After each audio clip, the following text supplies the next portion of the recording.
Discovering DigiFact devices on an IP network. Once the DigiFact devices have been plugged into an appropriate PoE switch, download the Louroe DigiFact Discovery Tool from the Louroe website.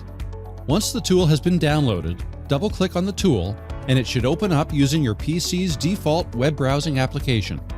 Once the tool opens up, the tool will automatically read your PC's IP address. If, for security reasons, the tool is unable to read your PC's IP address, follow the instructions in the IP address help section to modify the settings on your browser to allow the tool to read your PC's IP address. In this case, the tool has been able to read the PC's local IP address, hence I will close the help. In the Discovery tool, there are several scan buttons available. The most commonly used scan button is the Scan Specific Subnet button. If the tool is able to read the PC's IP address, it will automatically scan all addresses in that specific subnet. Hence, in this case, my PC's IP address is 10.10.10.103. Hence, the tool will scan all addresses in the 10.10.10 subnet. Another tool that's available is Scan Ad Hoc Subnets.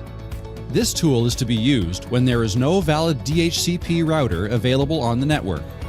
In this case, the DigiFact devices will default to a 169.x.x.x IP address. The Scan All Subnets button is to be used to scan for DigiFact devices that may be present on different subnets.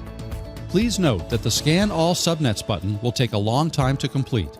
Hence, it is preferable to use the Scan Specific Subnet before trying to scan all subnets. The Scan My Subnet is the same tool that uses your PC's IP address and scans the same subnet. Refresh Device Table refreshes the table and looks for devices that may have been added to the network after the initial scan was completed.